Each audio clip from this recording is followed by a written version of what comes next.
Oke, kelihatan ya slide-nya? Kelihatan, Ustaz. Ustaz. Jelas, Ustaz. Baik, kita mulai. Malam ini kita akan membahas tentang adab dalam literatur Islam. Seperti apa gitu ya. Yang mudah-mudahan ini menambah pemahaman kita lagi tentang adab gitu ya. Baik, pertama kalau kita lihat dalam sejarah adab, sejarah kata adab atau istilah adab, ya, di dalam sejarahnya disebutkan bahwa yang dikatakan adab itu mengandung dua makna ini. Pertama, ada nilai yang terpuji, dan kemudian dia diwariskan lintas generasi, ya, dibilang begitu ya. Jadi artinya begini, orang-orang jahiliyah dulu itu udah mengenal istilah adab itu. Ya, mereka udah tahu ada istilah adab, bukan kata yang baru lah, bukan kata yang asing dalam kehidupan sehari-hari mereka. Nah, cuma waktu itu nilai yang diwariskan itu merujuk pada realitas kesukuan dan kehidupan sosial masyarakat yang ada. Jadi artinya begini, baik atau tidaknya itu sesuatu dianggap baik kalau menurut suku itu baik, ya gitu. Jadi kalau menurut suku ini baik, ya itu dianggap baik. Itu dianggap itulah adab. Ya, masyarakat di situ menganggap baik, ya baik. Jadi waktu itu pandangannya berdasarkan pandangan kesukuan. Nah, ketika Islam datang, pandangan baik atau tidaknya itu bukan dilihat dari kesukuan lagi, bukan dari sosial pandangannya, tapi yang pertama berdasarkan wahyu dulu. Ya, jadi kalau seandainya dalam pandangan Islam itu baik, itulah baik. Ya, kalau dalam kaidah para ulama disebutkan al-hasan ma hassanahu syara'. Ya, jadi yang dikata baik itu adalah kalau yang dipandang baik oleh agama, oleh syariat. Jadi kalaupun dalam pandangan suku tertentu ada satu hal yang dipandang baik, kalau menurut syariat tidak baik, ya tidak baik. Karena kalau seandainya berdasarkan suku, masyarakat, nanti beda tempat nilai kebaikannya beda lagi. Ya, relatif. Ya, di suku ini dinilai baik, di suku lain itu tidak baik. Nah, sekarang bagaimana syariat melihat itu? Kalau syariat itu melihatnya baik, maka itulah yang dikatakan baik. Tapi kalau yang dalam pandangan kesukuan, kemasyarakatan saja, maka akan jadi banyak penilaian, ya. Penilaian baiknya itu akan menjadi apa? Menjadi bias, ya. Di sini baik, di sana tidak, atau sebaliknya.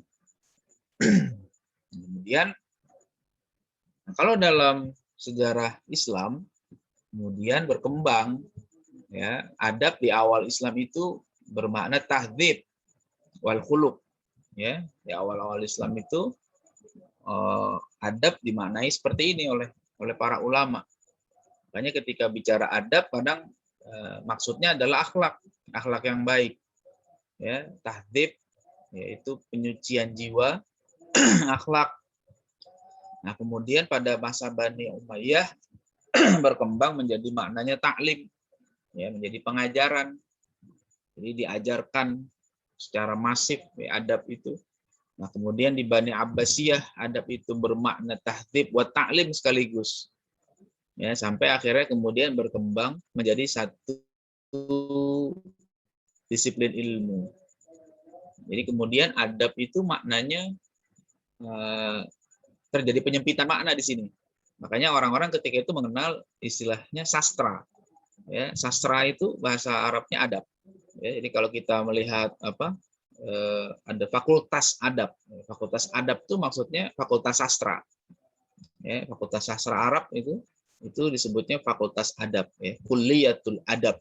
Kulliyatul adab maknanya fakultas sastra.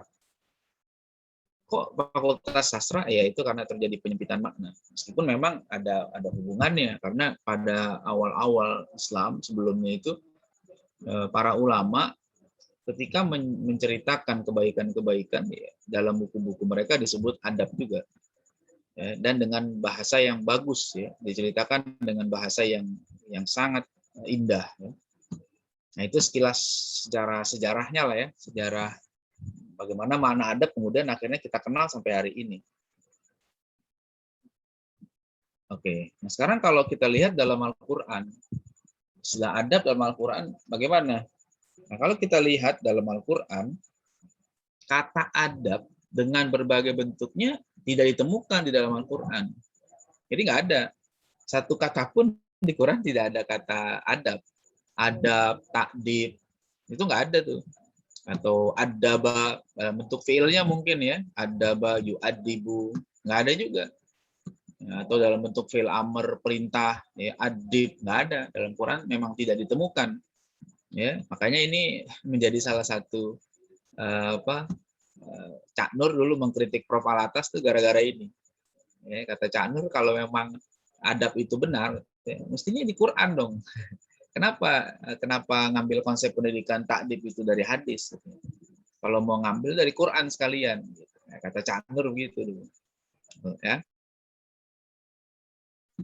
Ya mungkin pandangan beliau begitulah. Ya, itu beda-beda pandangannya di situ.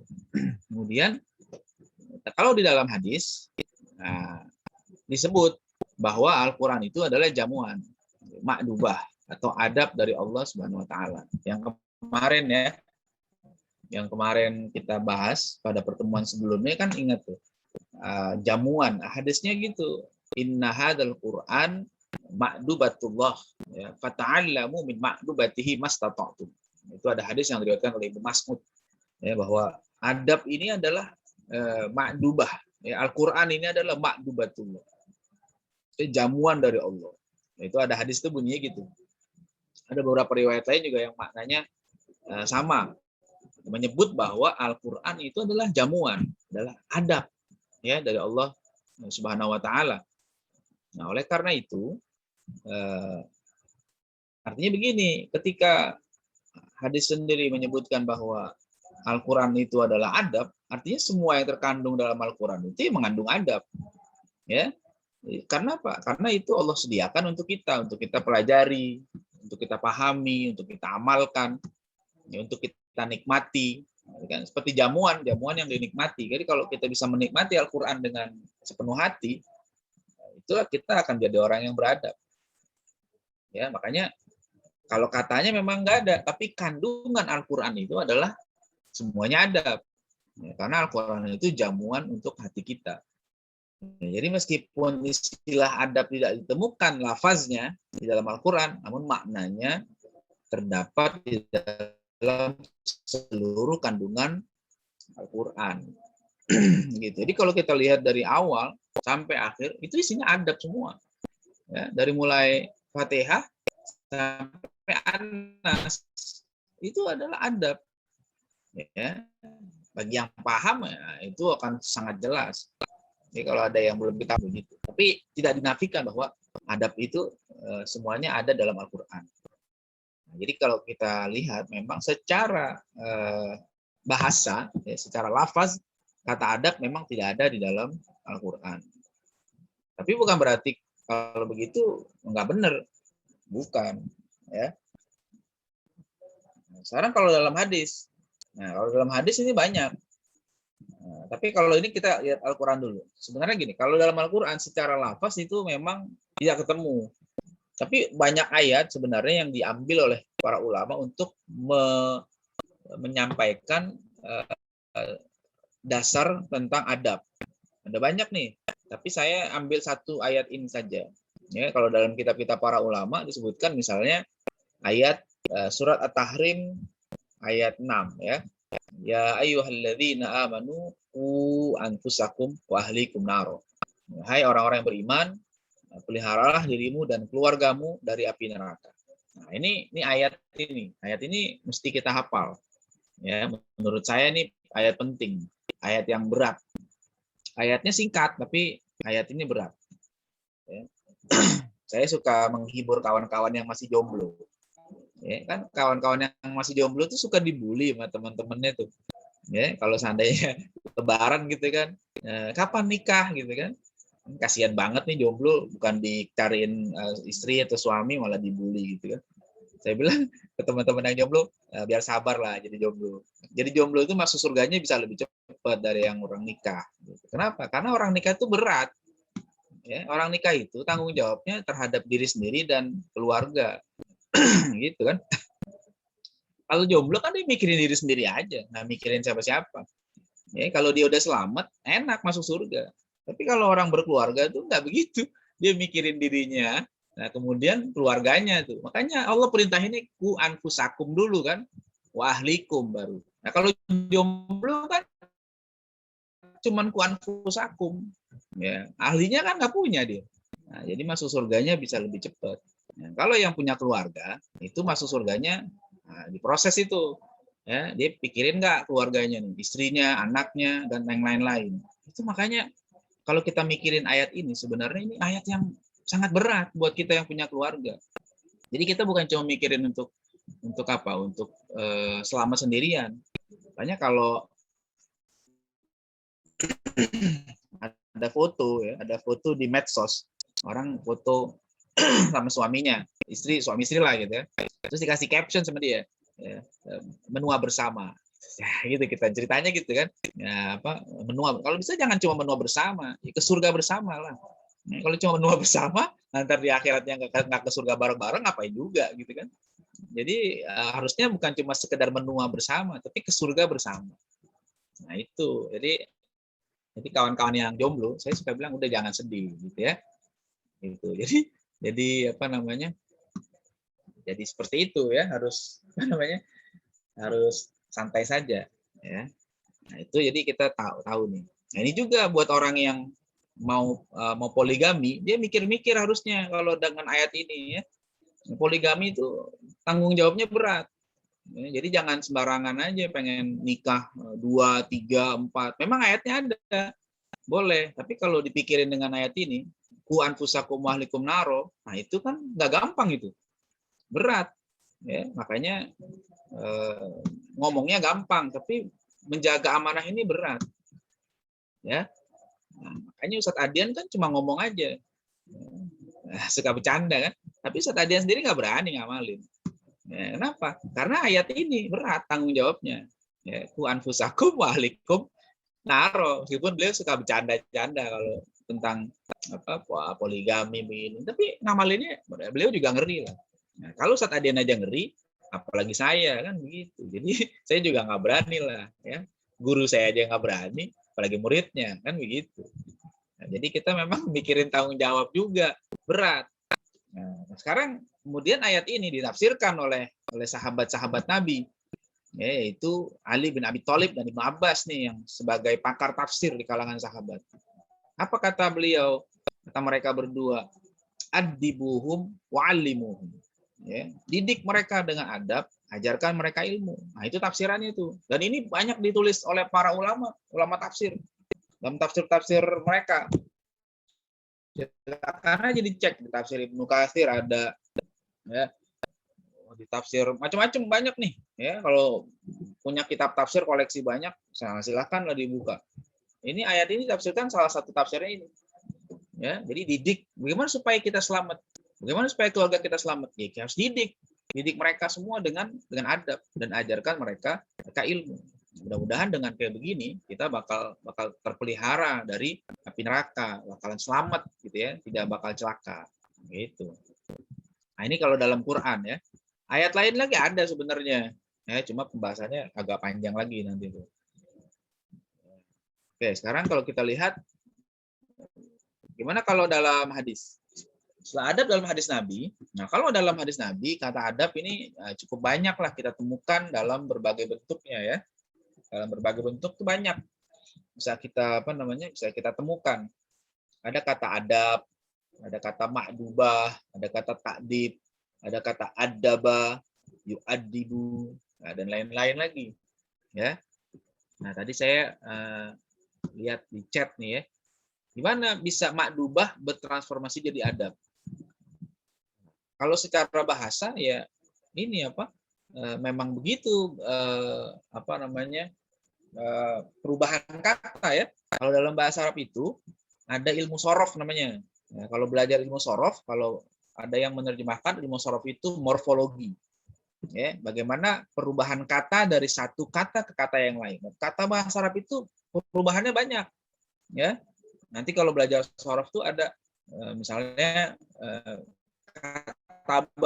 kataba yaktubu kitabatan wa kitaban wa maktaban katibun maktubun uktub la taktub maktabun miktabun kutiba yuktabu, macam-macam tuh, ada banyak tuh perubahannya, puluhan perubahannya tuh.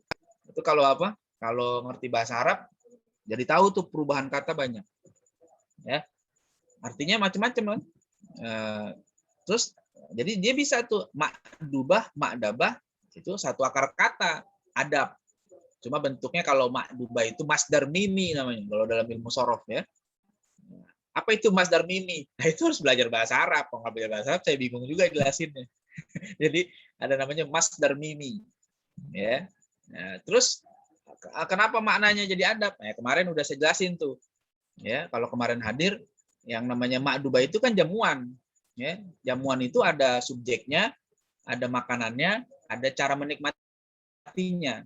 Gitu juga kalau belajar, kalau menuntut ilmu itu ada subjeknya, ya orangnya, ya siapa nih orangnya, ya gurunya, ya orang tua kalau di dalam lingkup yang besar ada anak, murid dan sebagainya, itu subjek pendidikan. Nah kemudian objeknya apa? Objeknya makanannya apa? Nah dalam pendidikan ya jamuannya apa? Ya jamuannya ilmu, ya adab, ya hikmah, ya nasihat, ya zikir. Nah itu adalah jamuannya. Nah, kemudian kalau dalam konteks ilmu, cara menikmatinya harus ada adabnya, harus ada etikanya. Ya, bagaimana dia menikmati ilmu? Bagaimana dia mendapatkan ilmu kalau tidak ada adabnya?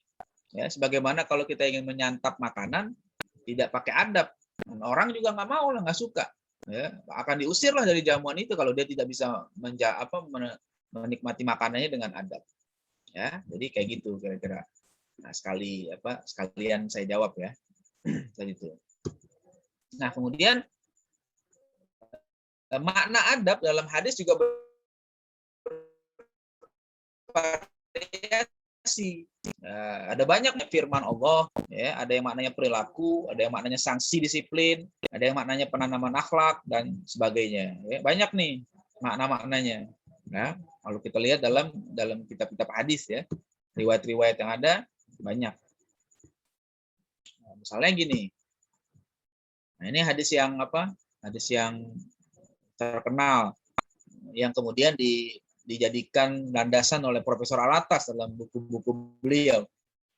Ya, Adabani Rabbi fa ahsana ta'dibi. Ya. Tuhanku telah mendidikku dan menjadikan pendidikanku sebagai yang terbaik. Ini Prof. Alatas menerjemahkannya gitu. Saya ikut terjemahan ini aja lah ya. Ya. Tuhanku telah mendidikku dan menjadikan pendidikanku sebagai yang terbaik. Ya. My Lord, educate me.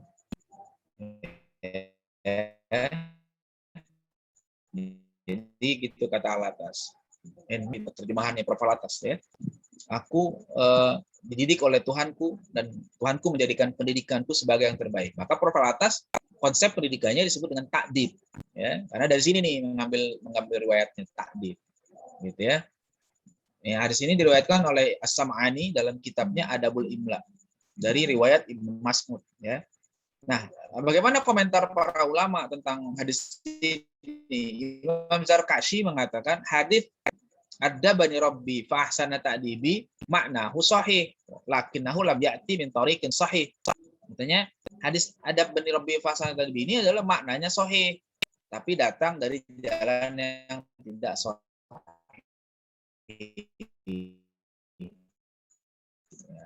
Jadi kalau secara sanad memang tidak. Kalau sanadnya tidak sahih gimana? Ya bisa jadi dhaif. Nah, kalau dhaif gimana? Dhaif boleh nggak dipakai?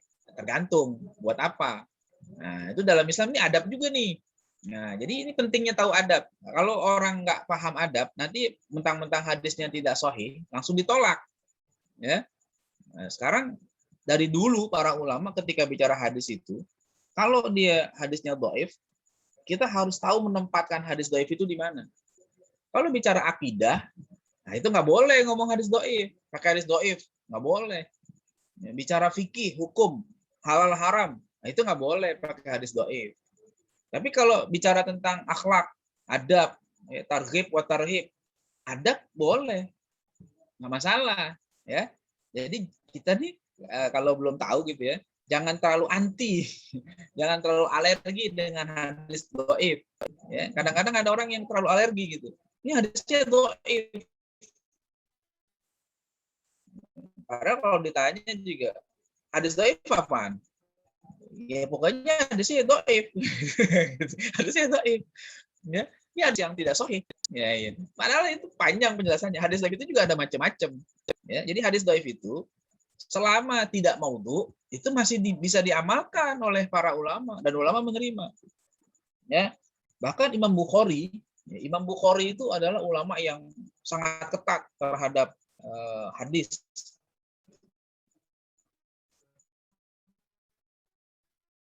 Makanya dia punya kitab Sahih Bukhari kan, dari 600.000 hadis yang beliau hafal, ya itu Imam Bukhari itu. Tapi ternyata Imam Bukhari juga punya kitab yang lain yang namanya Al-Adabul Mufrad. Nah, di kitab Al-Adabul Mufrad itu tidak semua hadisnya sahih, ada juga yang dhaif. Ya, nah, jadi jangan mentang-mentang hadis dhaif langsung ditolak saja. Pokoknya nggak mau hadisnya dhaif. Sudah sangat tahu posisinya. Ini hadis dhaif boleh di sini nih. Nah, di dalam kitab Al-Adabul Mufrad itu ada beberapa hadis dhaif. Ya, jadi sekelas Imam Bukhari saja tidak membuang hadis dhaif. Kalau setiap hadis dhaif harus dibuang, maka akan banyak hadis yang dibuang dari kitab-kitab para ulama. Ya, dari kitab-kitab selain Sahih Bukhari, Muslim, itu akan banyak hadis yang dibuang. Kalau seandainya hadis dhaif harus ditolak. Ya, di dalam Sunan Abu Daud, Sunan Tirmidzi, Sunan Ibnu Majah, Sunan Nasa'i, atau kitab-kitab yang lain. Wah, banyak banget itu akan dibuang. Itu kan jadi berbahaya. Ya, padahal hadis dhaif itu tetap hadis, ya. Cuma masalahnya di sanadnya saja. Ya, perawinya tidak sekuat rawi-rawi yang hadisnya sahih atau hasan. Itulah adab. Ya, jadi kalau orang yang tidak beradab, udah pokoknya hadis dhaif buang semua. Enggak gitu caranya. Atau hadis palsu dimasukin juga. Nah, itu juga nggak benar. Nah, itu salah, itu tidak beradab. So, kalau kita pengen beradab, letakkan hadis itu sesuai dengan tempatnya. Ya, nanti ada hadis yang paling tinggi mutawatir namanya. Ya, mutawatir pun nanti dibagi, ada mutawatir lafzi, ada mutawatir maknawi. Nanti ada hadis ahad. Hadis ahad itu nanti ada hadis sahih, ada hasan, ada dhaif, ada munkar, ada matruk, ada macam-macam tuh. Sampai yang paling rendah itu namanya maudhu, yang dibilang hadis palsu. Ya, nah itu mana kita tempatkan? Nah, kira-kira gitu ya. Jadi ini informasi tambahan lah, ya informasi tambahan tentang hadis. Ya. Kalau pengen tahu ya harus belajar ilmu hadis namanya. Ya. Ada ilmu hadis. Jadi bukan belajar hadis tapi ilmu hadis. Kalau belajar hadis sih cuma baca hadis aja tuh kayak Arba'in Nawawi, ya Riyadhus Shalihin itu hadis namanya. Tapi kalau ilmu hadis ya belajar ilmunya mustalah namanya. Ya, mustalahul hadis. Jadi bagaimana menentukan hadis ini sahih, dhaif, hasan dan seterusnya, rawinya istiqoh apa enggak dan seterusnya. Jadi kayak gitu ya. Itu butuh ilmu sendirilah. Ya, nanti kapan-kapan mungkin Ustaz Adian buka kali program ya. Program setingkat doktor, setingkat master ilmu hadis. Nah, gitu. Mungkin saya nggak tahu. Karena Ustaz Adian kadang-kadang dapat inspirasinya dadakan gitu. Tiba-tiba setingkat hadis ya, ilmu hadis setingkat S2. Asal siap aja belajarnya. Ya. Nah, terus ini hadis yang pertama. Saya ambil ini dulu karena ini yang jadi acuan dalam banyak kitab hadis. Nah, kedua misalnya hadis riwayat Ibnu Majah ya, akrimu auladakum wa ahsinu adabahum ya, muliakanlah anak-anakmu dan perbaikilah adab mereka ya. Jadi di sini ada kata adab sangat jelas ya, akrimu auladakum wa ahsinu adabahum gitu ya. Jadi kalau dari hadis ini kita bisa lihat bagaimana cara kita memuliakan anak itu dengan memperbaiki adab. Jadi kalau seandainya kita mengabaikan adab anak-anak kita, berarti kita secara tidak langsung membuat mereka jadi orang-orang yang dihinakan nanti ketika sudah dewasa. Ya, kalau kita tanamkan adab kepada mereka sejak masa kecil, terus kita jaga sampai dewasa. Nah, mudah-mudahan ketika kita nggak ada, mereka akan jadi orang beradab. Nah, kalau jadi orang beradab, mereka akan jadi orang mulia. Ya, di sisi Allah mereka mulia, di sisi manusia juga insya Allah mulia. Tapi kalau kita cuekin aja, kita nggak peduli dengan pendidikan mereka, masa bodoh, ya, nanti akhirnya orang nggak suka. Ya, bahkan masih hidup aja nyusahin orang tuanya. Ya, masih hidup orang tuanya dipanggil terus ke sekolah. Ya, kalau dipanggil nerima piala sih mendingan gitu kan. Tapi dipanggil sama guru BK. Ya, sama sekolah kan gitu. Kalau anak-anak yang macem-macem gitu dipanggil sama guru BK. Ya. Kesian banget orang tuanya dipanggil dulu gitu kan. Nah, bikin masalah. Kesian. Makanya kalimat adab di sini itu menunjukkan ya, kita harus mendidik anak-anak kita dengan baik. Ya. Jadi, itu cara memuliakan anak-anak dengan cara memperbaiki adab. Ya. Kemudian hadis yang lain nih dalam Musnad Ahmad, Imam Al-Hakim dan seterusnya. Mana hala walidun waladahu afdhala min adabin hasan. Tidak ada pemberian orang tua kepada anaknya yang lebih baik atau yang lebih utama maksudnya sini ya, dibandingkan dengan adab yang baik. Kalimatnya adab ya, jadi nggak ada tuh. Kita bisa beliin apa saja buat anak kita, tapi kalau nggak diberikan adab, itu tetap aja nilainya rendah.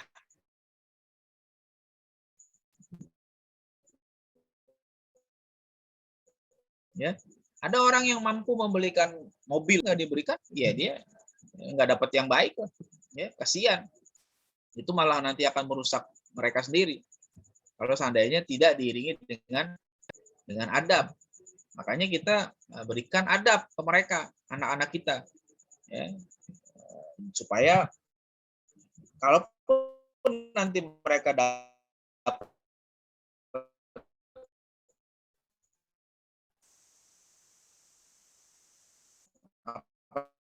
saja, dapat harta, dapat jabatan, dapat aja. Dan ini derajatnya nih Mustadrak ala Sahihain ini adalah kumpulan hadis yang dikumpulkan oleh Imam Hakim berdasarkan syarat-syarat Imam Bukhari dan Muslim, gitu ya. Tapi tidak dimasukkan ke dalam Sahih Bukhari dan Muslim. Nah, Imam Hakim mengumpulkan tuh hadis-hadis yang standarnya standar Sahih Bukhari dan Muslim. Makanya dinamain al-mustadrak ala sahihain. Jadi hadis-hadis yang disusulkan. Arti mustadrak itu disusulkan untuk Sahih Bukhari dan Muslim. Jadi kalau Imam Hakim meriwayatkan dalam kitab mustadraknya itu rata-rata rata-rata hadisnya sahih. Kalaupun ada sedikit yang belum karena belum selesai Imam Hakim teliti karena keburu wafat, kemudian nanti dianalisis lagi oleh Imam Az-Zahabi. Ya. Oke.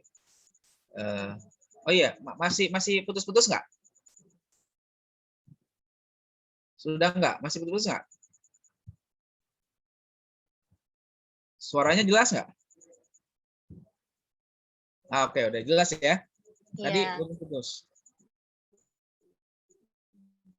Ya, apa namanya? Tadi ya biasalah kadang jaringan begitu ya. Nah, jaringannya begitu. Baik, itu yang kedua. Kemudian yang ketiga, nah ini ada hadis lain misalnya ini. Man ala salasa banatin fa'addabahunna wa zawwajahunna wa ahsana ilaihinna falahul jannah. Nah, ini hadis riwayat Abu Daud ya. Kalimat di sini pakai bentuk bentuk fi'il, bentuk kata kerja. Addaba. Ya. Barang siapa yang merawat 3 anak perempuan, lalu mendidik mereka, menikahkan mereka, dan berbuat baik kepada mereka, maka ia akan mendapatkan surga. Nah, itu adab tuh. Ya, kalimat adab, addabahunna. Ya, jadi kalimat addaba di sini artinya mendidik. Jadi yang punya anak perempuan ya, 3. Ya, dalam riwayat lain nanti ada 2 juga. Karena ada sahabat nanya, kalau 2 gimana ya Rasul? Nah, kalau satu gimana? Jadi yang penting punya anak, intinya anaknya dididik lah, kira-kira gitu ya. Ya, dididik sampai jadi baik, sampai dinikahkan. Nah, cariin tuh jodohnya yang baik. Orang tua yang peduli sama anaknya gitu. Carikan siapa nih yang apa? Yang cocok nih buat anak saya nih. Itu ya, supaya apa? Dapat suami yang baik ya. Kalau dapat suami yang baik kan enak anaknya. Aman ya enggak?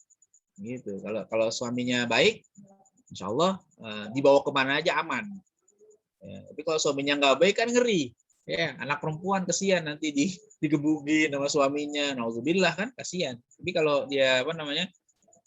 Dia didik dengan baik sampai dinikahkan, dicarikan suami yang baik gitu. Dan dia terus berbuat baik sama anak-anak itu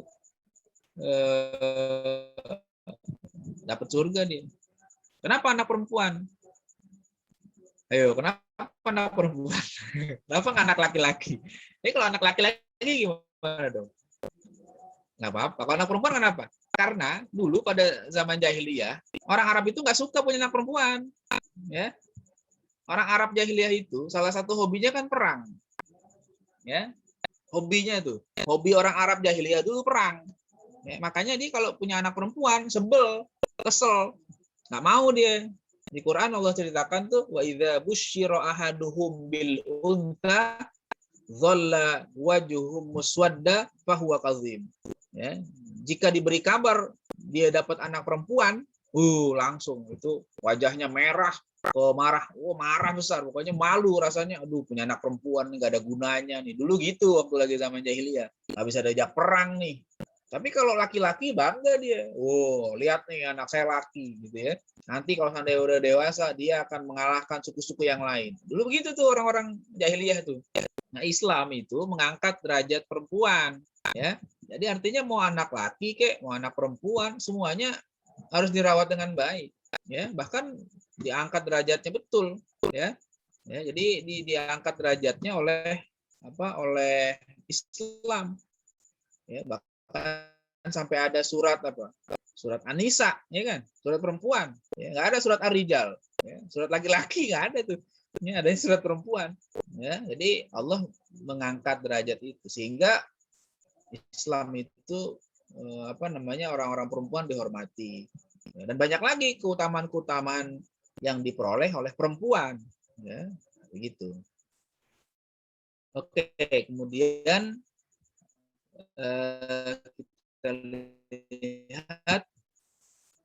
Nah, ini juga kalil mudhari kalau ini. Present tense kalau bahasa Inggrisnya ya.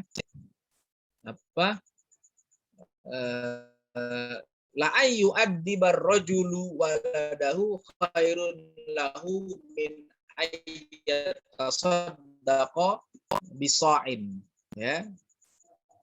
Seorang itu ada demi Allah ya, kalau dalam bahasa Arabnya nggak tersurat tapi tersirat. Kalau orang yang belajar bahasa Arab dia tahu tuh ada yang tidak disebutkan ya. Sebenarnya ada kalimat wallahi cuman tidak disebutkan ya. La an yu'addibar rajulu waladahu, seorang yang mendidik anaknya ya, itu khairun lahu, sungguh itu lebih baik daripada dia bersedekah sebanyak satu sok ya, kata Nabi gitu. Satu sok itu adalah ukuran zakat fitrah, itu satu sok ya, satu sok. Kalau satu mud ya, kalau satu sok itu ya ukuran zakat fitrah lah. Kalau beras itu 3,5 liter atau sekitar 2,5 kiloan, satu sok namanya. Jadi kita bisa sedekah senilai itu. Nah, itu nggak seberapa. Ini tiap hari kita bisa sedekah gitu. Tetap aja nilainya nggak seberapa dibandingkan dengan dia bisa didik anaknya dengan baik. Nah, di sini kalimatnya walad. Walad anak nih, anak laki. Ya, meskipun sebenarnya kalimat walad bukan hanya laki sih. Ya, perempuan juga masuk kata walad kalau dalam bahasa Arab. Jadi memang pendidikan ini, perintah Allah ataupun Nabi dalam hadis-hadis, itu bukan khusus untuk laki saja, bukan khusus untuk perempuan saja. Laki perempuan ya dididik lah, mesti. Anak laki dididik, perempuan dididik. Perempuan disebut dalam hadis itu perempuan konteksnya, berarti laki gimana dong? Laki juga dididik lah, mesti. Ya, bukan berarti laki tidak dididik, laki-laki juga tetap dididik, ya. Tetap harus baik. Cuma memang dalam pembicaraan hadis yang sebelumnya misalnya itu ada perhatian yang lebih lah untuk apa? Untuk anak-anak perempuan yang selama ini anak perempuan itu diabaikan nasibnya oleh orang-orang jahiliyah. Dianggapnya tadi anak perempuan tuh bikin malu, nggak ada guna. Islam mengangkat itu derajatnya supaya mereka tidak salah paham ya terhadap anak perempuan. Oke, kemudian kita lihat berikutnya. Nah, ini ada hadis yang lain ya dalam Sunan Al-Baihaqi, Sunan Al-Kubra dari Utsman Al-Hatibi, qala Utsman Al-Hatibi ya. Oke, satu sa' itu sekitar 2,5 kilo ya. 2,5 kilo sekitar 3 liter 3 liter setengah lah ya. Tuh kalau apa? Satu sa'. Terus Utsman Al-Hatibi di sini mengatakan sami'tu Ibnu Umar yaqulu li rajulin.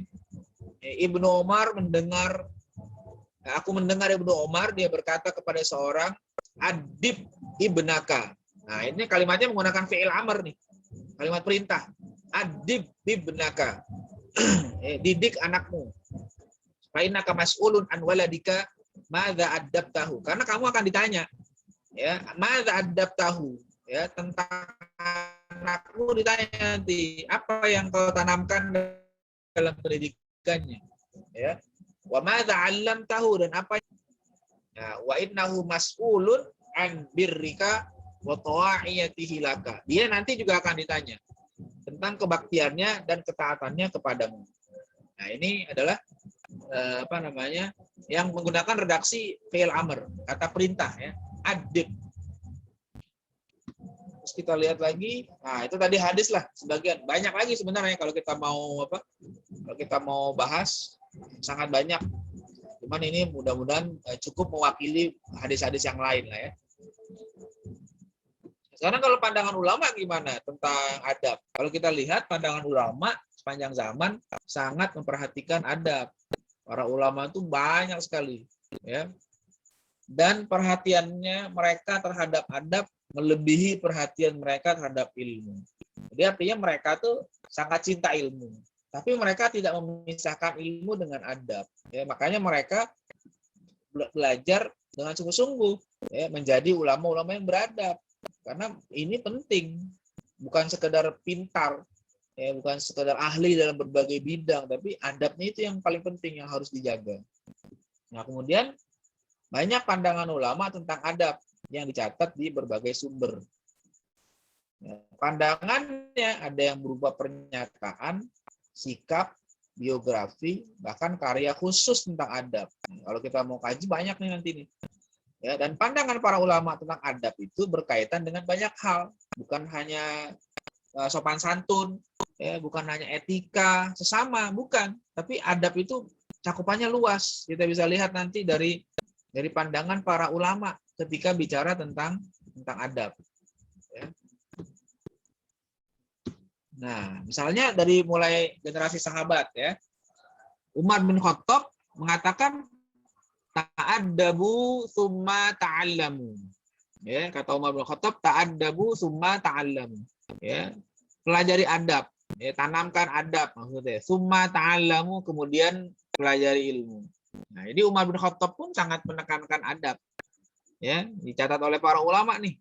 Kata-kata Umar bin Khattab, ya, ta'addabu summa ta'allamu. Itu yang pertama dari Umar bin Khattab. Nah, kemudian Imam Al-Hasan Al-Basri. Ya, Imam Hasan Al-Basri seorang tabi'in. Ya, seorang ulama besar dari kalangan tabi'in, dia mengatakan in kana ar-rajulu la yakhruju fi adabin yaksibuhu sinin tsumma sinin. Seyogianya manusia itu terus-menerus berusaha memperbaiki adab dirinya dari tahun ke tahun. Artinya apa? Artinya memang untuk jadi orang beradab itu butuh waktu, ya, kadang lama, ya. Dan itu tidak instan. Jadi dia apa namanya butuh waktu lah, sabar gitu ya, pelan sampai betul-betul adab itu tertanam. Hari ini belajar, ya, belajar nanemin. Mungkin ada masalah, nanti coba lagi, ya, dan seterusnya. Ya, jadi untuk menjadi orang beradab itu terus, boleh dibilang tidak berhenti, kecuali kita udah mati baru bertahun ke tahun terus. Hari ini adabnya apa, besok apa, dan seterusnya harusnya bisa lebih baik. Adab-adab yang kita pahami, kita amalkan harusnya bisa lebih baik. Semakin kita belajar, adab kita mestinya semakin baik. Itu kalau apa namanya, dalam pandangan Imam Hasan Al-Basri seperti itu. Kemudian yang ketiga, dari Yusuf bin Husain. Ya, Yusuf bin Husain mengatakan bil adab yufhamul ilmu, wa bil ilmi yasluhul amal, wa bil amal tunalul hikmah. Ya, dengan adab ilmu dapat dipahami. Dengan ilmu amal menjadi baik. Dengan amal hikmah atau kebijaksanaan akan diperoleh. Nah, ini kata-kata Yusuf bin Husain, seorang ulama juga nih. Ya, dia hidup di generasi salafus saleh lah masih. Ya. Jadi adab ini sangat penting untuk dipahami, untuk diamalkan supaya menjadi jalan kita untuk dapat ilmu yang lebih tinggi, yang lebih banyak, yang lebih luas. Jadi kalau udah ada adab, ilmu bisa dipaham, ada ilmu, amal jadi benar. Kalau udah beramal, otomatis dapat hikmah. Ya, kita dapat apa namanya? Dapat kebijaksanaan. Kalau udah dapat hikmah, berarti kita dapat apa? Kita dapat kebaikan yang banyak, ya. Kata Allah gitu kan, yu'til hikmata may yasha. Ya, Allah berikan hikmah kepada yang Dia kehendaki. Ya, wa may yu'tal hikmata faqad utiya khairan katsira. Barang siapa yang diberikan hikmah, berarti dia telah diberikan kebaikan yang banyak. Ya, kalau diberikan hikmah, dapat banyak dia tuh. Ini yang ketiga ya. Berikutnya kata ulama yang lain, nah Ibnu Mubarak nih. Ibnu Mubarak ini kata-katanya sangat terkenal, banyak di, mungkin Ustaz Adian juga sering menyampaikan kalimat ini. Kata beliau, nahnu ila qalilin minal adab ahwaj minna ila katsirin minal ilmi. Ya, jadi kata Ibnu Mubarak, kami lebih membutuhkan sedikit adab daripada ilmu yang banyak. Ilmu nggak banyak nggak apa-apa, yang penting adabnya benar, adabnya baik. Ya, daripada ilmunya banyak tapi adabnya nggak ada, orang juga nggak suka. Jadi kalaupun kita jadi orang biasa-biasa saja lah katakan ya, bukan orang yang berilmu tinggi, bukan jadi ahli dalam berbagai bidang keilmuan, tapi adab kita baik, benar. Nah, insya Allah itu akan lebih manfaat. Orang masih bisa menerima kita kalau kita beradab. Tapi kalau kita tidak beradab, ya susah lah, orang malas juga. Karena nanti ada kata-kata yang lain dari ulama yang lain. Kalau diibaratkan adab itu, kalau dalam satu adonan, adab itu kayak tepung. Ilmu itu kayak garam. Kalau dibuat ya, antara tepung dengan garamnya ya banyakan tepung lah. Kalau banyakan garamnya daripada tepungnya nggak akan ada yang mau makan. Jadi ilmu sedikit nggak masalah. Yang penting ada adabnya. Tapi kalau ilmu banyak, adabnya nggak ada, nah itu orang tidak akan mau menikmati, nggak akan terasa nikmat. Ya. Oke, kita lanjutkan. Nah ini kata Ibnu Mubarak masih nih. Ya, Ibnu Mubarak juga mengatakan ta'allamnal adab 30 aman. Ya. Ta'allamnal adab 30 aman wa ta'allamnal ilma 20. Kami belajar adab selama 30 tahun. Ya, dan kami belajar ilmu selama 20 tahun. Ya, maksudnya bukan berarti selama 30 tahun itu nggak belajar ilmu sama sekali. Nah, ini kadang juga yang perlu dipahami nih oleh kawan-kawan. Jangan nanti disangka, oh kalau gitu belajar apaan? Belajar adab doang. Maksudnya ilmu tetap belajar. Ya. Cuma ikhtiar mereka untuk mengamalkan ilmu itu sangat tinggi. Ya, didisiplinkan. Ya, maksudnya adab di sini disiplin. Jadi mereka belajar disiplin 30 tahun. Jadi belajar ilmu, ya, disiplin sekali. Belajar tetap mengamalkannya. Itu butuh waktu supaya betul-betul bertanam kuat selama 30 tahun. Nah, 20 tahun kemudian atau 20 tahun itu ilmu itu baru diperluas. Jadi ini luar biasa. Para ulama memperhatikan adab tuh sampai begitu. Ya, 30 tahun dia belajar adab. Nah, ini nggak sederhana kan? Kita harus sabar lah ya belajar adab. Kemudian Ibnu Mubarak lagi nih. Ibnu Mubarak lagi mengatakan apa? Idza wusifa li rajulun lahu ilmul awwalin wal akhirin la ta'assafu ala fawti liqa'ihi wa idza sami'tu rajulan lahu adabun nafsi atamanna liqa'ahu wa ta'assafu ala fawti liqa'ihi. Jika aku diceritakan ya tentang seorang yang punya ilmu, ya generasi yang terdahulu dan yang akan datang, aku nggak nyesel kalau nggak sempat jumpa. Ya. Tapi jika aku dengar ada orang yang memiliki adab kepribadian yang baik, aku berharap bisa ketemu orang itu, bisa jumpa. Dan sangat nyesal jika tidak sempat berjumpa dengan. Nah, ini maksudnya bukan nggak perlu banget sama orang, enggak. Tapi ini menunjukkan betapa beliau sangat apa? Menjunjung ya. Sangat menjunjung tinggi adab dan itu dia dengar di sana ada orang beradab didatangi. Dia pengen dapat adabnya seperti apa, ya. Dia pengen contoh, dia pengen teladani. Itulah apa namanya ulama-ulama kita ya. Ibnu Mubarak antara lain yang menyampaikan bagaimana pentingnya adab, bagaimana pentingnya kita ketemu orang-orang yang beradab. Nah, itu bagus kayak begitu. Oke, kemudian kita lanjutkan lagi. Masih Ibnu Mubarak lagi nih.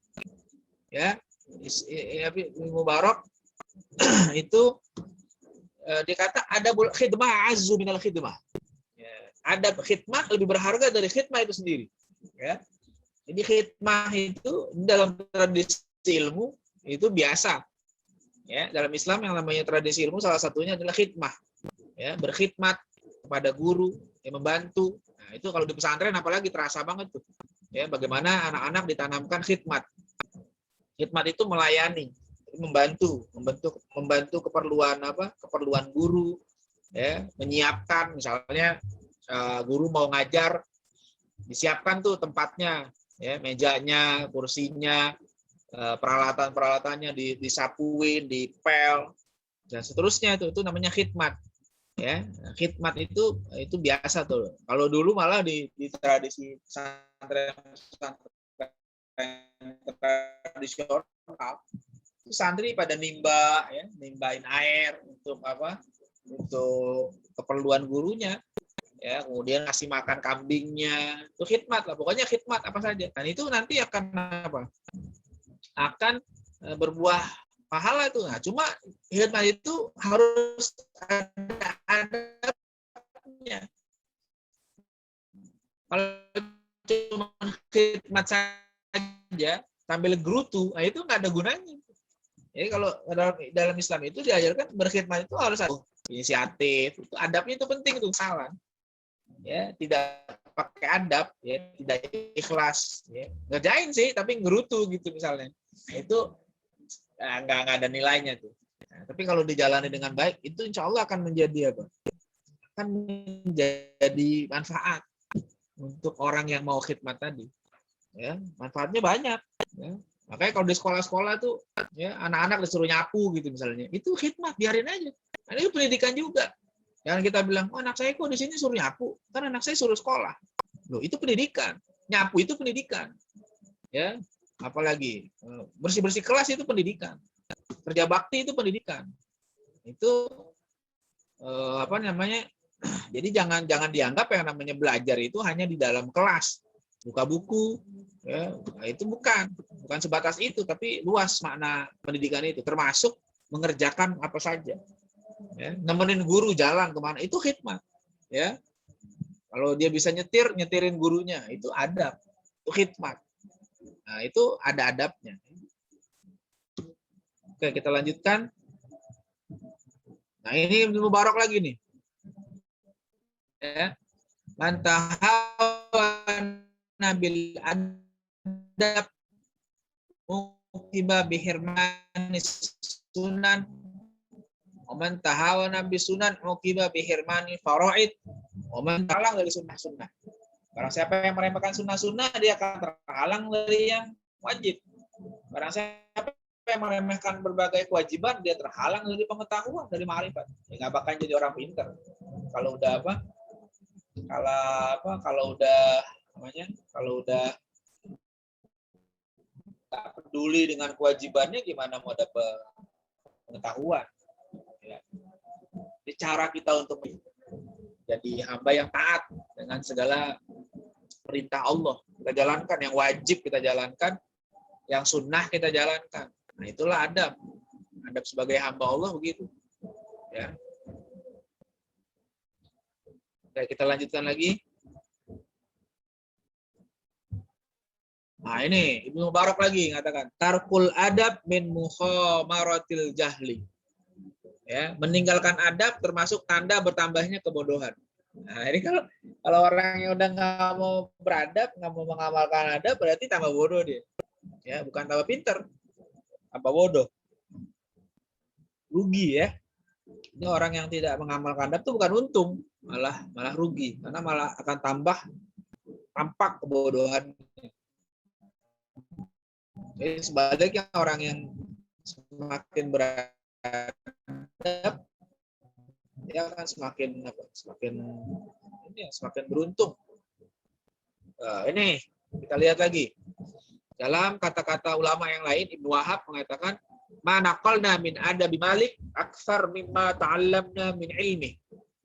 Apa yang kami ambil dari adab Imam Malik lebih banyak dari apa yang kami pelajari dari ilmunya. Jadi ulama-ulama dulu belajar bukan hanya sekedar belajar ambil ilmu, tapi dia perhatiin tuh Imam Malik ngajar gimana, cara bicaranya gimana, kalau jalan bagaimana ketika berhadapan dengan orang lain, berinteraksi dengan sesama, bagaimana berhadapan dengan penguasa. Itu adab-adab harian itu diperhatikan. Jadi kata dia, saya lebih banyak ambil adab kayak gitu. Ya, kata muridnya. Mungkin ilmu saya nggak banyak, gitu mungkin beliau bilang. Paling ya adalah ilmu-ilmu yang disampaikan oleh Imam Malik. Tapi saya ingin senang perhatikan Imam Malik tuh. Ya, adabnya luar biasa. Ya, misalnya adabnya kalau beliau ingin menyampaikan hadis, beliau mandi dulu. Ya, itu adab itu. Jadi dia juga akhirnya, wah ini luar biasa nih adabnya Imam Malik. Atau adab-adab yang lain lagi. Gimana ketika Imam Malik ditawari pindah ke Baghdad ya oleh khalifah pada masa itu. Imam Malik nggak mau, saya di sini aja. Saya nggak mau ninggalin Madinah. Nah, itu ada gimana cara bicaranya kepada khalifah masa itu, nah, supaya bisa tetap di Madinah. Itu adabnya ada. Ya, jadi tidak ya sebatas belajar ilmu saja. Ya. Ibnu Syihab Az-Zuhri ini juga bicara tentang adab. Ya, inna hadzal ilma adabullah alladzi adaba bihi nabiyahu sallallahu alaihi wasallam wa adaba an-nabiyyu sallallahu alaihi wasallam ummatahu amanatullah ila rasulih liyuaddiyahu ala ma adda ilaihi. Faman sami'a ilman falajahu amama hujjatan fima bainahu wa bainallahi azza wa jalla. Ya, begitu. Jadi ini adab. Karena bahwa adab ilmu ini adalah adab Allah. Ya, ilmu ini adalah titipan dari Allah. Ya, Allah didik Nabi dengan cara ini. Lalu Nabi mendidik umatnya pun dengan adab. Dan ini amanah yang harus ditunaikan. Jadi kalau kita dapat ilmu, jadikan ilmu itu sebagai di depan dia. Maksudnya diamalkan agar menjadi hujjah. Argumen yang membela dia di hadapan Allah nanti. Ya, ini perkataan dari ulama yang lain. Ibnu Syihab Az-Zuhri ya. Kemudian Imam Malik memberi nasihat kepada pemuda dari Quraisy, maksudnya Imam Syafi'i. Waktu lagi belajar kepada Imam Malik, dinasihati. Ya bena akhi, ta'allamil adab qabla an tata'allamal ilma. Hai anak saudaraku, pelajarilah adab sebelum kau mempelajari ilmu. Maksudnya jaga adabnya. Ya, meskipun ilmu baru sedikit yang dipelajari, tapi adab harus dijaga terus. Ya, adab-adab kepada ilmu, adab kepada Allah, adab kepada guru, adab kepada sesama, itu jaga. Nanti ilmu tuh gampang dapatnya. Kalau seandainya adabnya dijaga betul. Disiplin dengan baik, ya. Insya Allah tuh bisa tuh. Dapat dapat adab, dapat ilmu nanti.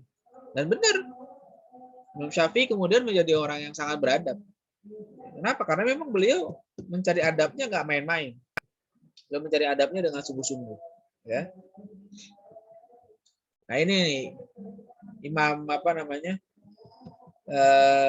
Abdurrahman bin Qasim, ya, muridnya Imam Malik. Ya. Murid Imam Malik yang bilang, saya berkhidmat kepada Imam Malik selama 20 tahun. 18 tahun dihabiskan untuk mempelajari adab dan hanya 2 tahun mempelajari ilmu. Dan begitu saja dia masih sayang. Aduh, seandainya semua bisa dihabiskan untuk apa? Untuk mempelajari adab. Ya, tapi ini bukan berarti nggak belajar ilmu sama sekali ya. Belajar lah, nggak mungkin nggak belajar. Cuma disiplin ini. Ya, jadi mendisiplinkan diri untuk mengamalkan ilmu-ilmu yang sudah dipelajari itulah yang berat. Jadi bukan sekedar ngumpulin ilmu doang, ya, bukan hanya sebatas menghafal, tapi bagaimana apa yang sudah dapat itu ditanam dalam diri dia, diamalkan dalam kehidupan sehari-hari. Nah itu yang berat. Jadi butuh waktu. Dia 18 tahun, ya, baru setelah itu dia gaspol, ya, kalau boleh dibilang gitu, sampai 2 tahun dihabisi untuk belajar ilmu yang dalam. Nah, jadi seperti itulah bagaimana para ulama-ulama kita dulu memahami adab sehingga tidak main-main. Jadi bukan sekedar belajar menghafal saja, tapi adabnya dijaga.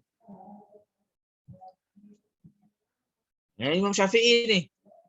Imam Syafi'i ditanya, bagaimana keinginan kamu terhadap adab? Dia bilang, kalau saya dengar kata adab atau hal yang berkaitan dengan adab, itu anggota tubuh saya gemetar. Maksudnya bergairah, kira-kira ya. Bergairah merasakan nikmat. Ya, karena wah ini asik ini. Wah gitu. Ini menarik ini, adab. Gitu. Nah, cuma begitu ditanya, bagaimana cara kamu mencari adab? Syafi'i bilang, seperti seorang wanita yang kehilangan anaknya dan dia tidak memiliki apapun selain anak itu. Ya. Jadi kayak perempuan yang punya anak semata wayang, kalau kata orang Indonesia gitu. Anak satu-satunya hilang. Nah itu dia pasti nggak akan bisa tenang. Ya. Jangankan anak satu-satunya. Andaikan kita punya 10 anak pun, kita akan bisa tenang kalau anak kita satu hilang. Ya, kita akan cari. Kita akan beri pengumuman di mana-mana. Bahkan kalau perlu kita akan berikan hadiah. Barang siapa yang bisa menemukan anak saya, akan saya berikan hadiah. Kalau perlu begitu. Ya, makanya artinya apa? Ini gambaran bahwa yang namanya ingin jadi orang beradab itu nggak bisa sambilan. Tapi harus serius. Ya, serius dan siap mengorbankan apa saja. Ya, nggak boleh dia asal-asalan. Udah gimana ntar aja. Nggak bisa. Tapi dia harus betul-betul serius. Serius betul untuk dapetin adab. Dan apa saja akan dikorbankan. Perlu biaya, perlu jalan jauh, jalan. Ya, apa saja. Yang penting gimana caranya dapat adab. Nah, begitu. Itu Imam Syafi'i menggambarkan keseriusannya dalam mencari adab ya gitu ya. Oke, kita lanjutkan. Nah, ini Habib bin Syahid ya berkata kepada putranya, ini seorang ulama juga nih. Ya bunayya i'til fuqaha awal ulama wa ta'allam minhum wa khudh min adabihim wa akhlaqihim wa hadihim. Fa inna dzaka habu ilayya laka min katsirin minal hadits. Jadi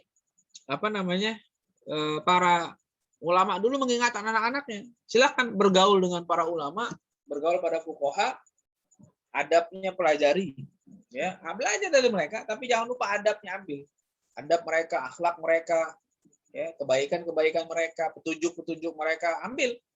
Itu katanya lebih aku suka kamu dapatkan daripada cuma hadis aja, ya, cuma banyak ngumpulin hadis tapi adabnya nggak benar. Ya, akhlaknya nggak baik, ya, nggak ada kebaikan-kebaikan yang bertambah, nah rugi. Ya, jadi jangan. Jadi kalau kita belajar apa saja, maka adab-adabnya juga harus dijaga. Ya.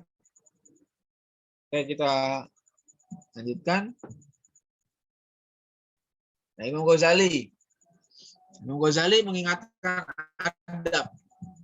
Adab itu adalah disiplin diri zahir dan batin. Jadi orang yang menetapkan dirinya dengan adab-adab sunnah, Allah terangi hatinya dengan cahaya ma'rifat. Dan tidak ada kedudukan yang lebih mulia dibandingkan dengan mengikuti sunnah kekasih Allah Subhanahu wa taala. Allah Subhanahu wa taala, maaf, salah nih. Ya. Saya edit dulu.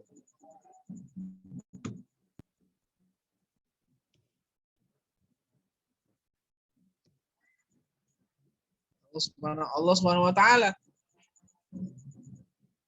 Oh, enggak, benar-benar. Kekasih Allah, maksudnya Nabi ya. Benar-benar. Kekasih Allah, maksudnya ini Nabi Muhammad. Aku salah paham.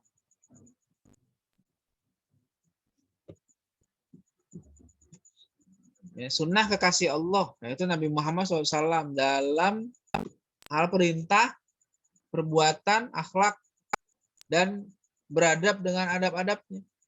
Baik berupa ucapan, perbuatan, keyakinan, dan niat. Nah, ini adalah pandangan Imam Ghazali. Kemudian dalam kitab yang lain beliau juga mengingatkan pentingnya takdib sebelum taklim. Ya, takdib dulu, lalu taklim. Sebab kalau seandainya langsung dimulai taklim saya sebelum ditanamkan adabnya, itu tidak akan benar. Ya, nggak akan berhasil kata Imam Ghazali. Orang yang nggak orang yang punya adab nggak akan punya ilmu. Kalaupun dapat ilmu, ilmunya nggak manfaat. Nah, ini jadi problem. Ilmunya harus ilmu yang manfaat lah yang dicari, jangan ilmu yang nggak manfaat. Nah, ini juga sama. Imam Ghazali juga mengutip para ulama, hubungan tauhid dengan keimanan, keimanan hubungannya juga dengan syariat, syariat dengan tadi berkaitan tuh tauhid, iman, syariat. Kemudian syariat semuanya itu berhubungan dengan adab. Adab berhubungan dengan syariat, dengan iman dan tauhid. Kalau dia tidak beradab, maka hilang semuanya tuh. Syariatnya tidak benar, imannya juga jadi rusak, tauhidnya juga terganggu. Ya, jadi pentingnya adab. Nah, tapi kita tidak beradab. Ini contoh lagi kata ulama, adab terhadap waktu. Ya. Ya, Abul Husain Ahmad bin Muhammad An-Nauri dan Syekh Abdul Qadir Al-Jilani mengingatkan kita pentingnya adab terhadap waktu. Ya, kalau seandainya kita pengen jadi orang beradab, memang harus betul-betul memanfaatkan waktu. Jangan sampai waktu kita habis sia-sia. Nah, sekarang kita misalnya hari ini, zaman sekarang banyak waktu habis buat apa? Ya, banyak orang habis waktunya untuk bermedsos ria, untuk main handphone, ya, gadget dipegang, terus sampai lupa dengan kewajiban dia, sampai lupa dengan tugas-tugas yang harusnya dituntaskan. Karena apa? Terlalu asik dengan gadgetnya. Kalau seandainya dia manfaatkan gadgetnya untuk yang baik, nggak masalah. Tapi kalau cuma begitu saja, rugi. Waktu habis, waktu terbuang, tapi tidak menghasilkan apa-apa. Ini masalah adab tentang waktu, ya. Kemudian dalam kitab yang lain, Syekh Abdul Wahab Asy-Sya'rani mengingatkan, uluwud darajat innama yakunu bi ziyadatil adab. Derajat yang tinggi hanya bisa dicapai dengan peningkatan adab. Ya, jadi kalau bahasa hari ini, nilai yang tinggi lah gitu ya. Nilai yang tinggi jangan dikasih kalau orang yang nggak beradab. Ya. Kenaikan kelas. Kalau dia nggak beradab, jangan dinaikin kelas. Lulusan, begitu juga. Kalau dia nggak baik adabnya, jangan diluluskan. Jadi adab itulah menjadi standar kenaikan kelas, penambahan ilmu, kelulusan. Kalau adabnya hilang, jangan ditambah. Jangan dinaikkan kelas, jangan diluluskan. Kalau perlu begitu. Nah, ini penting nih, adab, supaya kita paham. Ya, jangan sampai sembarangan menaikkan tingkat orang, ya, jangan meluluskan sembarangan orang, ya, atau memberikan gelar-gelar yang tidak selayaknya didapatkan. Ya, jangan sampai orang yang tidak layak dinaikkan kelas jadi naik kelas karena adabnya nggak ada. Ya, jangan sampai orang yang tidak layak lulus karena adabnya bermasalah kemudian tetap diluluskan. Itu akan jadi masalah. Nah, Imam Al-Qushairi mengatakan kalau murid tidak mengindahkan adab, maka dia balik lagi ke tempat asal. Nah, ini sebenarnya kalau dalam pendidikan Islam, adab ini, jadi kalau adab ini diterapkan dengan sebenarnya, jadi adab itu bukan sistem naik kelas saja, tapi turun kelas juga ada. Ya. Jadi dia boleh naik kelas, boleh turun kelas. Kalau kira-kira dia adabnya nggak baik, turunin lagi. Boleh. Kenapa? Karena bukan semata-mata paham, pinter ilmu, bukan. Dalam pendidikan itu kalau dia tidak beradab, turunin. Ya, makanya kalau dalam ilmu hadis ya, itu kalau orang-orang yang bermasalah hadisnya ditolak, jatuh derajat. Kalau dia suka bohong, nggak diterima periwayatannya. Ya. Karena itu penting. Ya, makanya kalau dalam ilmu hadis orang itu diceritakan satu-satu tuh. Ya, rawi hadis itu diceritakan karakter-karakternya. Ini begini, ini begini, ini begini. Kalau baik, oke. Tapi kalau nggak baik, ya enggak. Nggak boleh naik terus, malah turun deh kalau nggak baik. Ya. Oke, kita lanjut lagi. Nah, ini sedikit lagi lah ya. Nah, kalau kita bicara adab, itu bukan hal yang baru dalam Islam.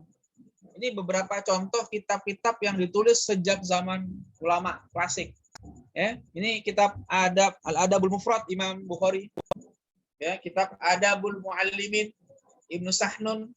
Nah, ini juga dari abad kedua nih. Ya, abad 2 udah ditulis. Terus Imam Al-Mawardi nulis kitab Adabud Dunya Waddin. Ya. Setelah Imam Al-Mawardi muncul Imam Al-Ghazali. Terus kitab Al-Adabu Fiddin.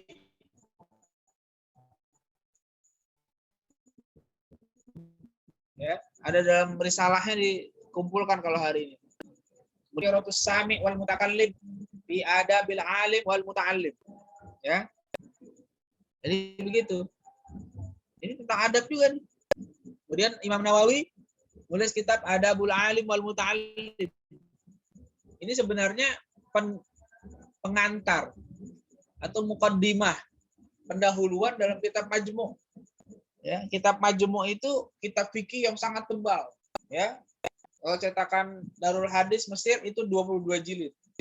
Kalau cetakan Darul Kutub Beirut itu sampai 27 jilid, ya, tergantung tulisannya lah ya. Jadi di bagian awal pengantar kitab fikih itu beliau menulis Adabul Alim wal Muta'allim. Ya.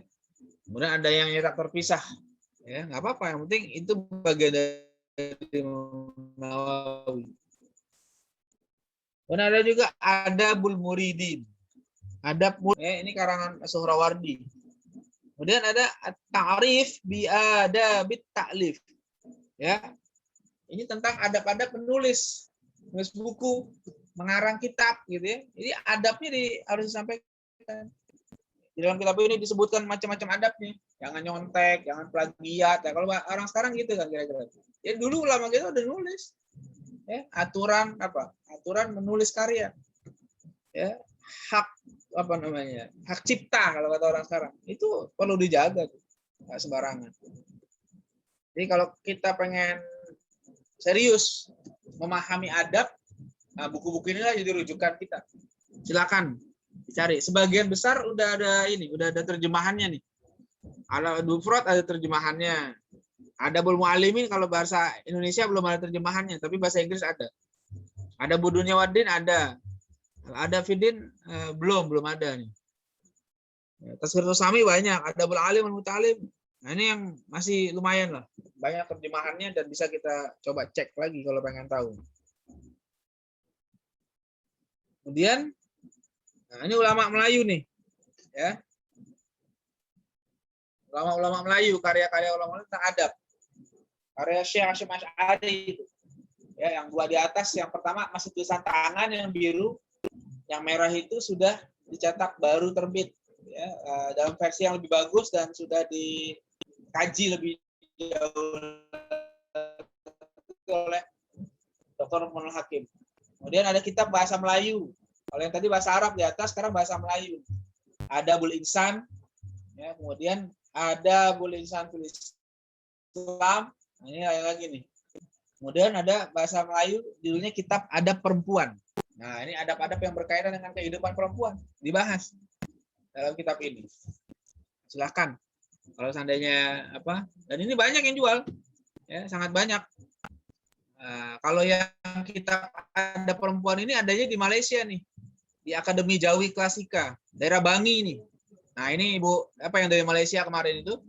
Kalau pengen beli-beli buku ini ada di itu, di Akademi Jawi Klasika. Kitab adab perempuan, ya, yang jual saudara Teja atau Sukri, ya. Nah, kalau yang di Indonesia banyak nih beredar nih, ya.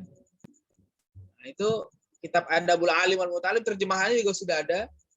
Kitab Adabul Insan ini kitab dasar kecil, ya, kitabnya kecil nih, saya punya nih kitab ini. Ini apa namanya? Anak-anak SD di sekolah SD At-Taqwa udah ngaji ini, ya. Anaknya Bu Valeria tuh ngaji buku ini tuh. Ayubi namanya. Paling semangat Iya, Pak kalau lagi Ustadz. belajar. Ya, kalau lagi belajar ada instan tuh Ayubi tuh selalu pengen baca nomor 1. saya Ustadz gitu ya. Wah, itu apa namanya? Semangat betul Ayubi itu. Karena apa? Sederhana, bahasanya enak sekali. Gimana ada insan pisau ini bahasa Melayu, bahasa Jawi, kalau orang Malaysia nyebut bahasa Jawi. Tapi bahasanya bahasa Melayu. Ya, makanya kayak judulnya kan yang Arab Melayu ini yang merah nih, ini kitab bernama Adabul Insan. Nah, gitu. Nah, ini di dalamnya kayak gitu isinya.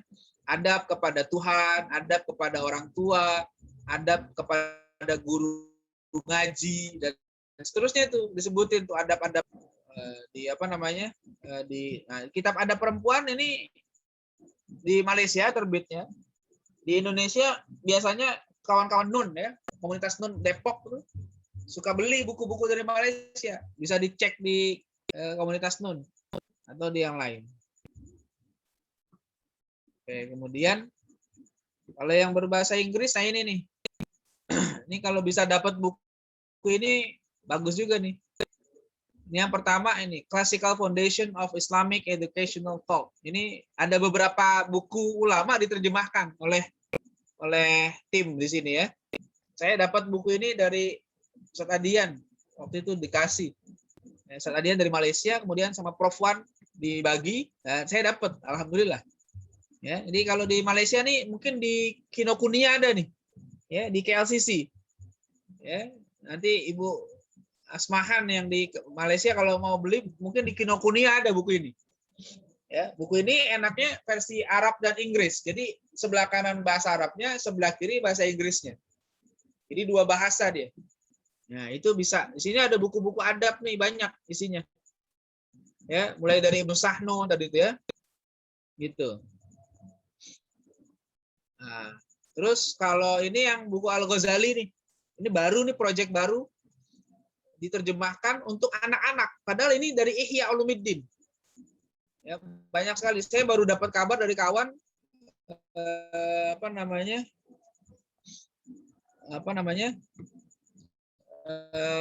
diterjemahkan. Ini asalnya kan buku Ihya. Kemudian dibahasakan, diramukan ngaji Ihya, tapi dengan versi anak-anak. Kalau orang dewasanya kan baca Ihya puyeng kepala kita. Ya, susah itu. Ya, pelan-pelan gitu ya, tapi enak memang. Tapi untuk anak kecil disederhanakan bahasanya. Udah mulai terbit nih, kemarin saya dikabarin sama teman, dalam versi bahasa Indonesia harganya 350.000 bukunya. Satu buku ini. Boleh juga dicek, saya lagi nunggu nih. Saya minta teman-teman yang itu ikut PO karena bukunya baru terbit bulan Desember. Ya. Nah, kalau di Indonesia Kinokuniya, apa namanya? Kinokuniya itu saya nggak tahu, koleksi bukunya nggak terlalu banyak yang kayak gini ini kayaknya. Tapi boleh dicek, silakan kalau ada barangkali boleh dicek. Kalau di Malaysia kan di Kinokuniya-nya itu lumayan lengkap tuh. Ini di KLCC. Ya. Tapi kalau di Kinokuniya sih pernah saya cek dulu di yang di Pondok Indah, Kinokuniya. Nggak ini apa namanya? Nggak banyak koleksinya. Tapi mungkin bisa pesen. Mungkin ya, saya kurang tahu juga. Mungkin bisa pesen. Ada kawan kami, Dr. Ginta, kalau kenal Dr. Ginta tuh, dia pernah pesen buku di Kinokuniya ini kalau nggak salah. Buku tentang Yerusalem.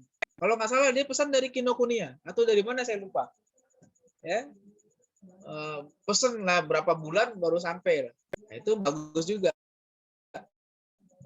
Nah, jadi ini artinya begini, kalau kita lihat dari buku-buku yang ada ini, kita sebenarnya tidak kekurangan referensi. Ya, untuk apa? Untuk memahami adab. Ya, pendidikan adab ini sangat luas. Jauh sebelum orang bicara pendidikan karakter hari ini, kita udah punya referensi yang sangat kaya. Ya, asalkan kita mau kaji lagi. Ya, bahkan ini menarik. Menurut saya ini yang menarik nih yang ya semuanya menarik lah ya. Yang menarik ini Al-Ghazali karyanya dibuat untuk anak-anak ini luar biasa loh. Makanya saya pengen dapetin juga buku ini, kemarin udah pesan sama teman, supaya apa? Coba kita kaji dan bisa kita kembangkan nanti. Mudah-mudahan buat di lembaga-lembaga kita bisa ini apa namanya?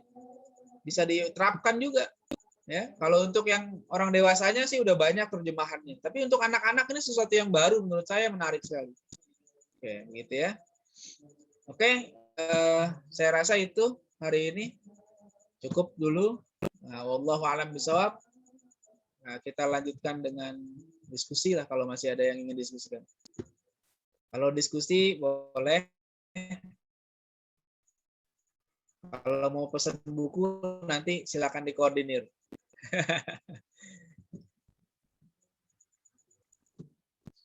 Kalau buku ini banyak yang jual di daerah Senen, banyak di Tokopedia juga banyak ini.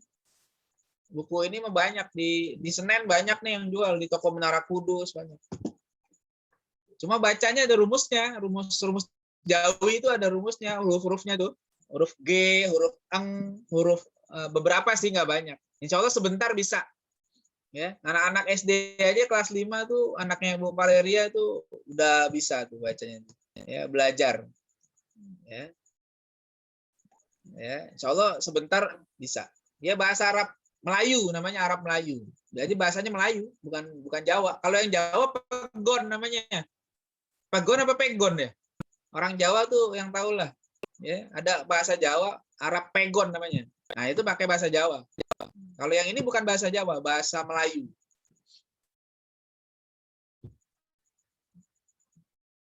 Silakan kalau ada yang mau ditanya. Siapa? Bu Permita? Silakan. Bismillah. Assalamualaikum Ustadz. Saya mau bertanya, apakah adab itu bisa diartikan atau disamakan dengan attitude gitu ya? Apakah adab itu bisa diartikan sebagai attitude? Itu yang pertama. Karena kan memang katanya keberhasilan kita itu ilmu tidak seberapa dibandingkan attitude gitu kan. Kemudian keberhasilan itu tidak ditentukan dengan ilmu, tapi dengan attitude gitu. Apakah adab itu bisa diartikan sama dengan attitude gitu kan? Kemudian yang kedua, masih menyambungkan kemarin yang ketika bahwa jamuan itu kan ada orang tua, kayak kalau ilmu kan ada orang tua, ada guru, ada siswa. Nah, dalam pandangan Islam, tanggung jawab orang tua terhadap ilmu gitu ya, kepada anaknya gitu kan ada 3 komponen itu sampai dia menikahkah atau ada umur tertentu atau sampai balikkah gitu. Karena setelah balik dia dianggap sudah dewasa, maka dia bertanggung jawab. Jadi komponennya itu hanya ada guru dan anak gitu. Orang tua sudah terlepas dari situ ketika dia sudah balik gitu hitungannya. Apakah kalau di kita kan mohon maaf sampai kuliah pun orang tua masih dilibatkan gitu ya. Padahal kan kalau balik kan seharusnya dia sudah bertanggung jawab terhadap dirinya sendiri gitu. Nah, Islam memandang peran tanggung jawab orang tua itu sampai balikkah gitu ya untuk ilmu dan adab, atau memang sampai lebih lama daripada balik? Kurang lebih itu yang saya pertanyakan, Ustaz. Terima kasih, Ustaz. Baik, ya. Secara simpelnya memang adab itu kalau merujuk pada pandangan profil atas, artikan adab is right action. Jadi tindakan yang benar. Nah, dalam makna itu, profil atas memaksudkan right action itu adalah perpaduan antara ilmu dan amal sebenarnya adab itu. Jadi ketika kita tahu, lalu kita amalkan dengan benar, actionnya benar, itulah adab. Tahu, misalnya gitu ya, makan itu baca bismillah. Kemudian kita amalkan, ya, makan dengan mengawalinya dengan basmalah. Maka itu adab. Ya, so actionnya itu bukan hanya sekedar action, tapi right. Ya, actionnya benar. Kenapa? Karena ada landasan ilmu di dalamnya. Ya, jadi kalau dibilang attitude ya good attitude, ya bisa juga masuk kategori adab juga. Ya, asalkan dia berdasarkan ilmu yang benar, ya amalkan dengan benar. Itu adab, ya bisa seperti itu. Nah, kemudian terkait dengan tanggung jawab orang tua secara hukumnya sebenarnya ya memang orang itu kalau sudah balik dia tanggung jawab sendiri secara hukumnya, karena Nabi pun mengatakan dalam hadisnya rufi'al qalamu an thalathin ya, diangkat pena itu dari 3 macam. Diangkat pena itu tidak dicatat amalnya, belum beban apa-apa, dari 3 macam orang. Siapa? Antara lain kan dikatakan anis anak bayi sampai dia dewasa balik. Artinya kalau udah balik dia tanggung jawab sendiri. Sebenarnya gitu. Ya. Kalau kita lihat itu kalau bisa diterapkan ya silakan saja. Ya. Cuma kan hari ini kita tidak mudah juga ya untuk menerapkan itu secara ideal. Idealnya gitu tuh, itu idealnya tuh. Tapi kalau bicara realitas, kan lain lagi nanti itu.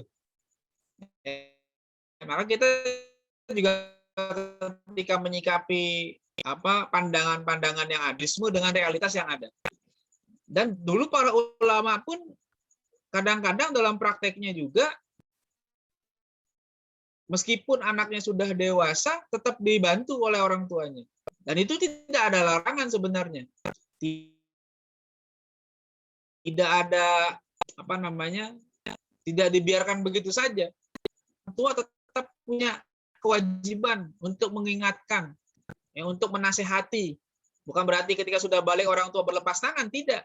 Orang tua kalau sudah anaknya balik, dia tetap punya kewajiban untuk mendidik anak-anaknya.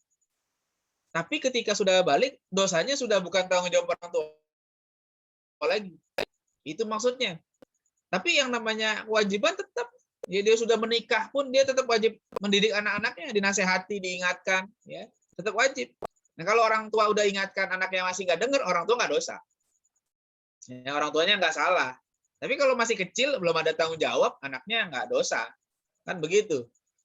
Jadi sebenarnya terus. Dan masalah biaya juga begitu. Orang tua sebenarnya secara idealnya memang ketika sudah balik, ya sudah. Tapi kan kalau kondisi hari ini, kalau kita paksakan gitu, anak-anak kita belum bisa apa-apa lah. Beda dengan anak-anak dulu. Nah, sehingga kita pun harus memahami kondisi yang ada hari ini. Ya.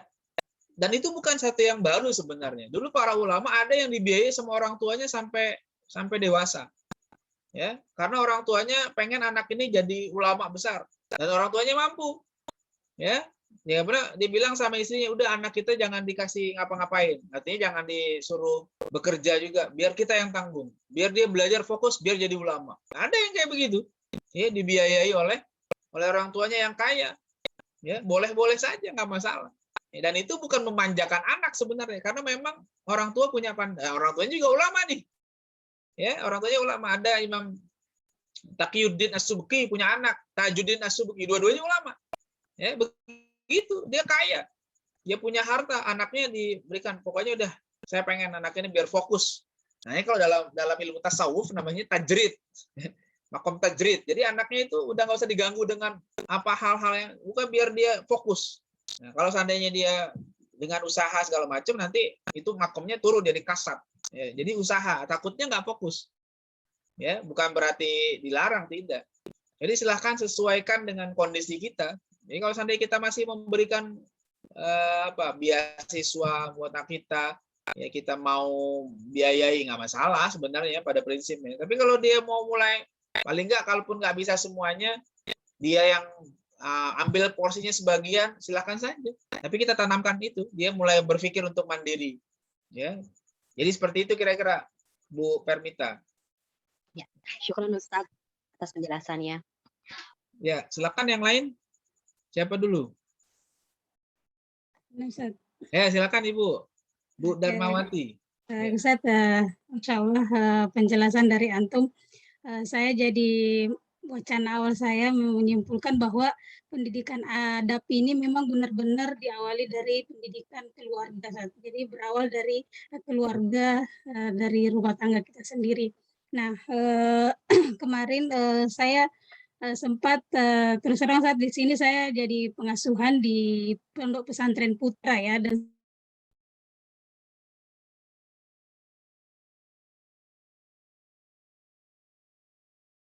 Di suaranya Bu, di-unmute dulu.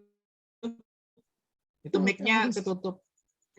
Nah, jadi gini saat ini saya lagi mengasuh di Pesantren Putra ya, jadi Pesantren Putra, dan saya punya anak balita yang akhwat 2 orang. Terkadang itu menjadi dilema Ustaz untuk pendidikan adabnya ini, karena saya harus benar-benar menanamkan pada anak bahwa ini sejak dini bahwa ini bukan muhrim. Dari bukan muhrim, bagaimana dia harus bersikap dengan lawan jenis. Nah, dengan lawan jenis, karena ini kan di lingkungan putra, otomatis dia sering berbaurnya dengan santri putra, karena kami di dalam ini. Jadi akhirnya kedua anak ini benar-benar jadi tomboy, Ustaz.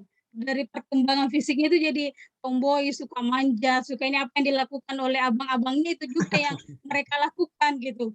Nah, sekarang itu pelan-pelan saya mencoba untuk menanamkan nilai-nilai ini bukan muhrim, nggak boleh disentuh dengan ini, tapi terkadang saya mengalami kesukaran dari situ. Menurut Antum sendiri, langkah-langkah untuk saya meng-cover anak yang balita ini usia mendekati 5 tahun dan 4 tahun ini, gimana menurut Antum, Ustaz? Karena kemarin saya pun tadi dari penjelasan Antum, saya mengaitkan dengan surah An-Nahl ya Ustaz, yang ayat 78 bahwa Allah sudah mengeluarkan kamu dari perut ibumu dengan memberikan penglihatan, pendengaran, dan memfungsikan itu setelah kamu lahir. Jadi benar-benar berarti kita sebagai orang tua ini yang dituntut untuk membentuk semua ini dari awal sebelum mereka masuk di bangku sekolah. Syukran Ustaz. Jadi itu mungkin yang menjadi dilema saya saat Anaknya ini. usia berapa, Bu? Anak saya yang Bu Darmawati, anaknya usia berapa? Anak masuk menuju 5 tahun Ustaz, yang satu orang yang keempat itu menuju 4 tahun. Dan sangat aktif dan betul-betul ngomongnya itu cepat Ustaz. Dia ngomong itu, pandai ngomong itu dari usia 1 ya? tahun. Apa jaringan saya kali? Halo Ustaz. Ya, coba ulangi Bu, tadi agak putus-putus. Usianya itu 4 tahun lebih dan 3 tahun lebih Ustaz. Dan dia sudah pandai ngomong, sangat aktif karena mungkin di lingkungan di lingkungannya cepat bicara, jadinya sudah pandai, sudah sempurna lah cara ngomongnya, dan banyak pertanyaan-pertanyaan yang sering dia keluarkan gitu. Kenapa saya nggak boleh kayak gini? Kenapa saya harus tidak boleh digendong sama abang-abang gitu? Panggilnya di sini abang Ustaz, Melayu. Oh iya.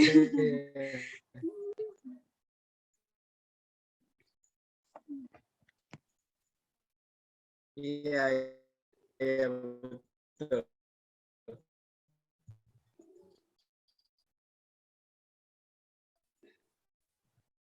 Pertama memang apalagi ya memang ya apa namanya akan meniru ya, meniru apa yang dilihat di sekeliling orang-orang dewasa khususnya kan. Suara saya jelas atau putus-putus nih? Jelas.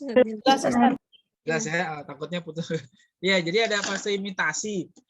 Anak-anak itu melihat melihat orang yang dewasa. Makanya tadi mungkin kenapa anak-anaknya suka manjat, suka naik, karena yang dilihat seperti itu di lingkungannya, ya kan, di sekelilingnya, sehingga anaknya menjadi ikut-ikutan naik-naik lah segala macam. Ya, karena lingkungan apa namanya, lingkungan di sekitar ibu tadi laki-laki, ya, santri putra semua kan. Santri putra. Iya, jadi pasti memang ada kepengaruhan itu. Nah, ya memang sebagai orang tua kita punya tugas untuk membatasi.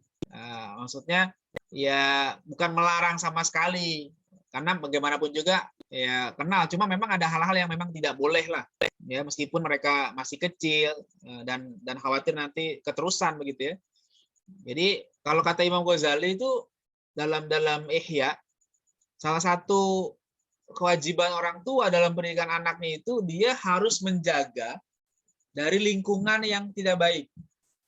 Lingkungan yang tidak baik itu dalam makna bukan berarti orang yang tidak baik saja, tapi tadi itu kasus-kasus kayak tadi misalnya. Kalau keterusan begitu kan dia tumbuh tidak baik nantinya. Karena anak ibu perempuan, lingkungannya laki dan terus bergaul dengan mereka, akhirnya nanti jadi kayak tomboy. Ya kayak gitu tuh. Nah, itu memang harus mulai pelan-pelan. Atau mungkin jadikan kegiatan, Bu, kegiatan yang menumbuhkan sifat kewanitaan mereka, ya. Apa kegiatannya? Ibu berikan game yang ada ini, sehingga mereka juga punya punya kesibukan